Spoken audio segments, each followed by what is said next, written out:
नमस्कार। आज हम बात कर रहे हैं चार्ल्स डुइक की किताब द पावर ऑफ हैबिट के बारे में। ये किताब आदतों पर है ना? कैसे वो हमारी जिंदगी को, हमारे काम को, सबको चलाती है। जी हाँ, बिल्कुल। और आज हम कोशिश करेंगे कि आदतों के पीछे का जो विज्ञान है उसे समझें। मतलब ये बनती कैसे हैं, काम कैसे करती हैं, और सबसे जरूरी, क्या इन्हें बदला जा सकता है? हाँ, ये बड़ा सवाल है।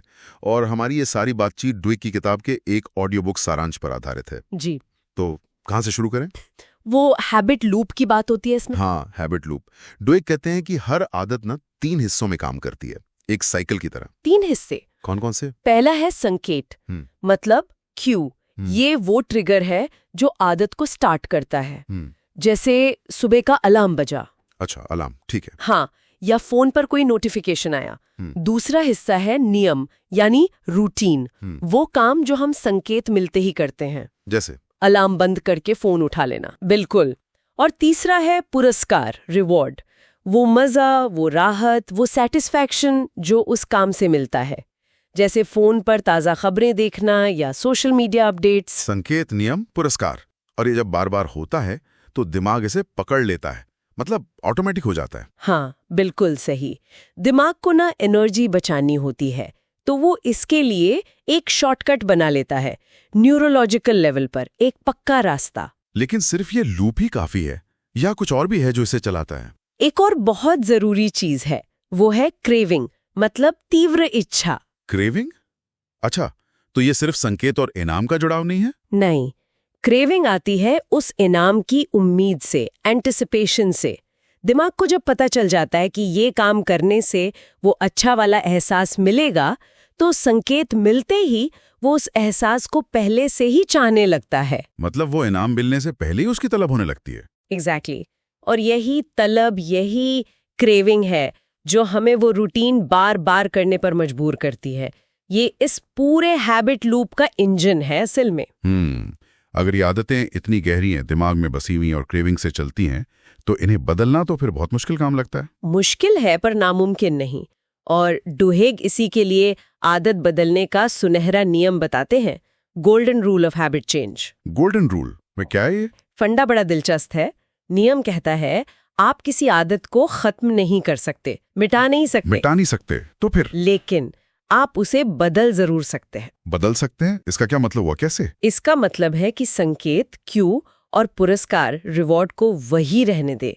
वो तो दिमाग को चाहिए ही, बस बीच का जो नियम है, जो रूटीन है, उसको बदल दे। अच्छा, मतलब ट्रिगर वही, इनाम भी वही, बस रास्ता बदल दो। है ये संकेत हुआ, तो वो सिगरेट पीता है, ये पुराना नियम, जिससे उसे थोड़ी देर की राहत मिलती है, ये पुरस्कार। ठीक है। तो गोल्डन रूल के हिसाब से जब स्ट्रेस हो, संकेत वही, तो सिगरेट पीने के बजाय कुछ और ऐसा करे जिससे वो ही राहत वाली फीलिंग, पुरस्कार मिले। जैसे क्या हो सकता है नया नियम? हो सकता है कुछ गहरी सांसें लेना, या 2 मिनट टहल लेना, या किसी दोस्त से बात कर लेना, कुछ भी जो वही राहत दे। पर हाँ, एक बात जरूरी है। क्या? नए नियम से मिलने वाला पुरस्कार भी उतना ही मजबूत होना चाहिए, उतना ही संतोषजनक। और डुहेग ये भी कहते हैं कि सिर्फ नियम बदलना काफी नहीं होता। और क्या चाहिए? एक तो विश्वास, ये मानना कि हाँ, मैं बदल सकता हूँ। और दूसरा, अक्सर समुदाय का साथ, ग्रुप सपोर्ट, जैसे अल्कोहलिक्स एनोनिमस में होता है। ये विश्वास और समुदाय वाली बात अहम है, क्योंकि सिर्फ नियम बदलने से वो क्रेविंग, वो तलब तो जाएगी नहीं शुरू में। बिल्कुल नहीं जाती। शुरू में दिमाग पुराने रास्ते पर ही खींचता है, इसीलिए नए नियम को लगातार करना पड़ता है, उसे मजबूत बनाना पड़ता है, और विश्वास और समुदाय इसी मुश्किल वक्त में सहारा देते हैं। ठीक है, ये तो हुई व्यक्तिगत आदतें, पर क्या कुछ ऐसी आदतें भी होती हैं जिनका असर ज्यादा बड़ा होता है? मतलब एक आदत बदलो और कई चीजें सुधर जाएं? हाँ हाँ, बिल्कुल। उन्हें डुहेग कहते हैं कीस्टोन हैबिट्स, बुनियादी आदतें। कीस्टोन हैबिट्स, जैसे वो मेहराब का पत्थर? बिल्कुल वही।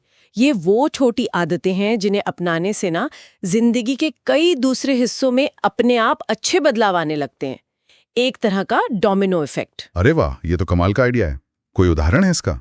सबसे अच्छा और कॉमन उदाहरण है रोजाना व्यायाम करना, एक्सरसाइज। अच्छा, व्यायाम कैसे कीस्टोन हैबिट है? देखिए, स्टडीज बताती है कि जिन लोगों ने रोज व्यायाम की आदत डाली ना, उन्होंने पाया कि वो धीरे धीरे बेहतर खाने लगे, उनकी नींद अच्छी हो गई, स्ट्रेस कम हुआ, काम पर फोकस बढ़ गया।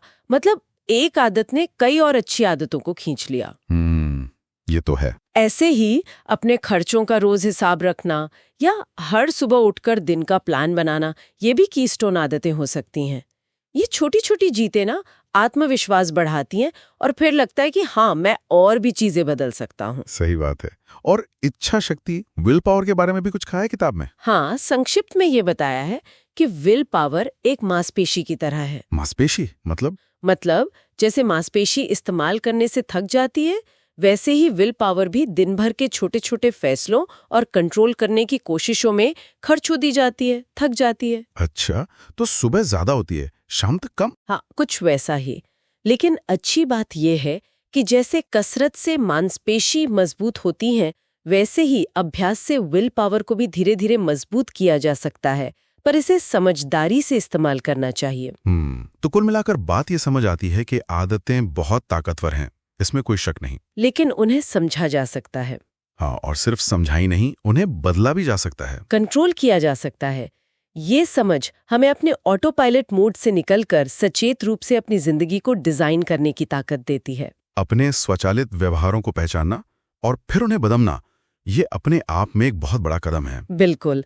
और जाते जाते शायद एक सवाल हम सबके सोचने के लिए छोड़ सकते हैं। हाँ, जरूर। कि जिस तरह हमारी आदतें दिमागी ऊर्जा बचाने के लिए ऑटोमेटिक हो जाती हैं, क्या हमारी सोच, हमारे विश्वास, हमारी मान्यताएं, उनमें भी ऐसी ही कुछ ऑटोमेटिक प्रक्रियाएं या रास्ते बन जाते हैं जिन पर हमने शायद कभी ध्यान ही नहीं दिया, जिन पर सवाल उठाना जरूरी हो सकता है?